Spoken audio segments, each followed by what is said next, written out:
Inflation is about to do the unthinkable. And so what is the Fed actually doing about it? Inflation was supposed to come down to 2.4%, and currently now the Fed's projections are 2.7%, meaning at the end of each month, there's less money in your pocket and more money going to nowhere because the price of goods is just going up. There's too much money being printed.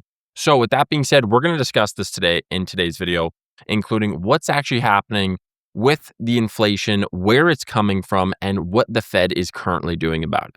So with that being said, we're going to start off by watching this quick video here from the Fed. We saw employment numbers revised down to negative 17,000. January revised down. February posted a loss of 92,000. Is the employment side a far greater risk than the inflation side? Because we are seeing inflation, CPI is close to 2%. PCE has ticked down overall. It's really, I wouldn't say that. I wouldn't say that that's clear at all, that one is more at risk than the other.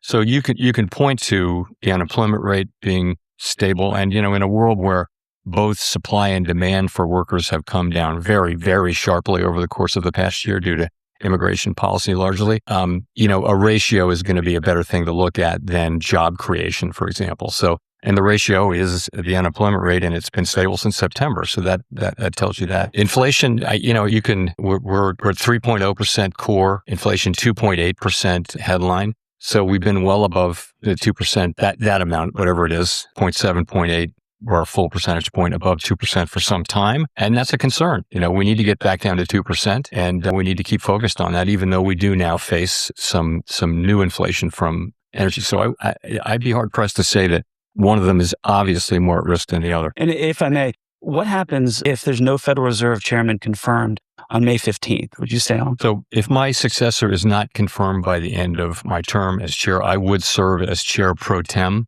until he is confirmed. That is what the law calls for. That's what we've done on several occasions, including involving me. And it's what we're going to do in this situation. And while I'm at it, on the question whether I will leave while the investigation is ongoing, I have no intention of leaving the board until the investigation is well and truly over with transparency and finality. And I would refer you to the statement that was in the Fed's brief that you all have seen, and I won't have anything more for you on that. On the question of whether I will then continue to serve as a governor after my term ends and after the investigation is over, I have not made that decision yet, and I will make that decision based on what I think is best for the institution and for the people we serve. Figuring you probably were going to set the dominoes off there, Edward. Okay, awesome. So great little video there from obviously Jerome Powell. So we're going to talk about that. Okay, so right now, what is actually happening with inflation? Because there's many different pieces that he just discussed. You might have missed some of them, so we're going to break them down. First was the employment plus weakening of the labor force because of immigration policies, tariffs, the backlash of that causing some inflation. We also had a different problem occurring, which is just a higher rate of inflation than what was expected. We're expecting to get inflation under control by now. And just like Jerome Powell said, it's been 1% higher on average, which is not good. Data centers, also AI data centers, causing potential stress on the infrastructure, so the power grid and how that's causing inflation, and measures, we're going to talk about that, how they're avoiding it. And then also Jerome Powell's switch. So obviously he's the Fed chair now into the new Fed chair that Trump wants to bring in. Okay. So there's two main factors, and we're going to cover this first. The first one is there's an investigation going on. Okay. So Jerome Powell, what he's saying is he might actually stay on as the Fed chair a lot longer past May 15th when the switch is supposed to happen, because he wants the investigation to be concluded and complete. And so if that takes a year, that means he could stay on for another year, which is not good for interest rate cuts. Obviously, Trump wants a new Fed chair, so then hopefully we can have more interest rate cuts, even though inflation is very high. Like we said, 1% higher, which is not good. Okay. Now, what he said was when the switch is happening, he might also stay on the committee. Okay. So even if the new chair comes in, he'll still stay on the committee when there's the new Fed chair. So very, very interesting take there. And we'll see what happens as this develops. I'll keep you guys up to date.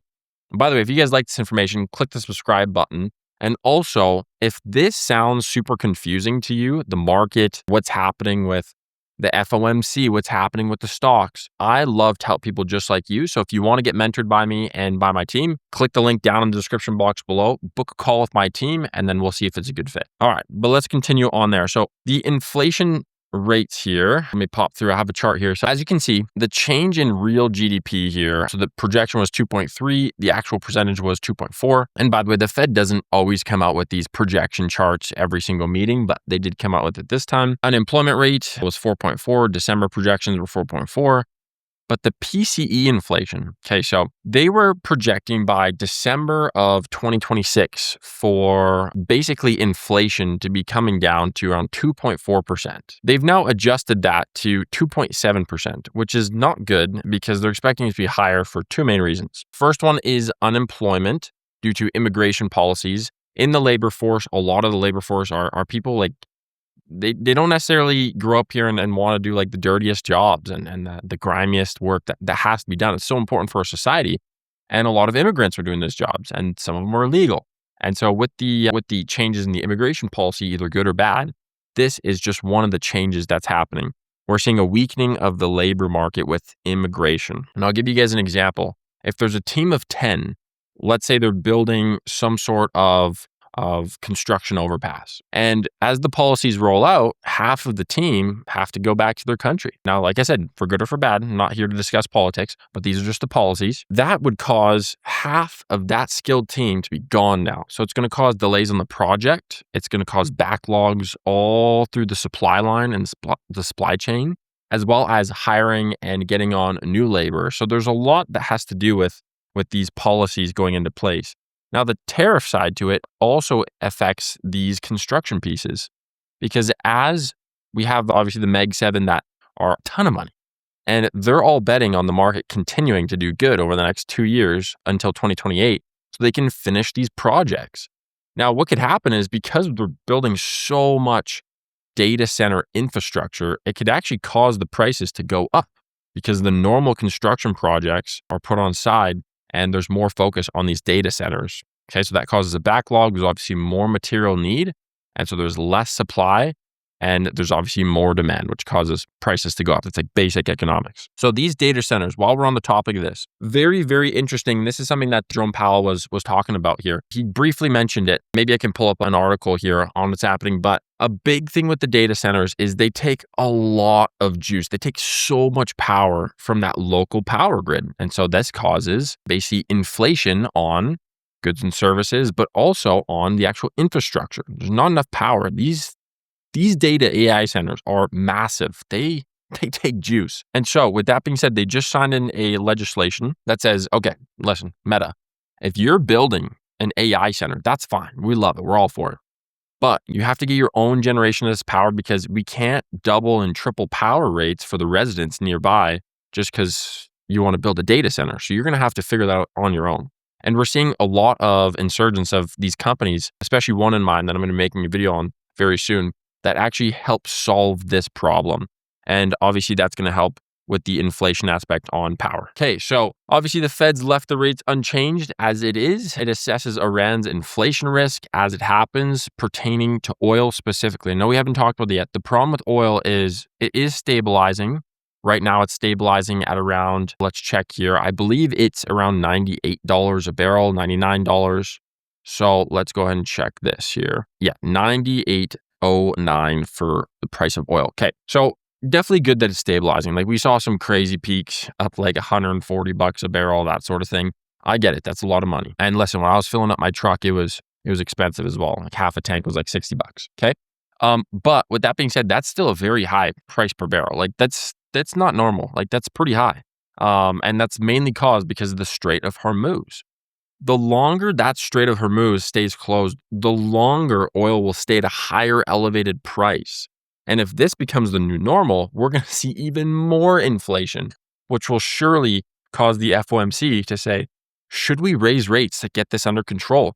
Because if oil is that high and the price of goods are that high as well, that causes a recipe for a potential hyperinflation year. And they don't want that. They do not want that at all. But let's continue here. So with that being said, what are my predictions on what is happening in the market and what you should do about it? So the biggest thing is two things. Look through your portfolio and really see what stocks you're willing to sell. Because if we do go into a bit of a sliding market, which we're already in, but if we continue in this direction because of oil prices, inflation, and then the rates go up, we're going to probably have a slow sliding market. It's probably not going to be a massive drop like people were expecting. And yeah, when massive drops happen, usually people are like, well, that's a great buying opportunity. There's a big downward spike, so I'm going to buy, and then we usually have a reversal. This is more of a slow burn, kind of like 2022, where it slowly dropped month after month. There's just a little bit more bad news every month. And when we're in that slippery slope, it's sometimes hard to break out of it. Think of like when you haven't gone to the gym for a month and a half, and then you're going back for the first time. You're like, oh, there's so much willpower to like go that first time. But once you're in a routine, it gets a little bit easier. So it's the same idea with the market. The markets keep sliding every single month after month. It's going to take a lot more good news for that bull case to really hit an effect and take off the market. Okay. So those are my predictions for today. If you guys enjoyed this video, make sure to click the like button.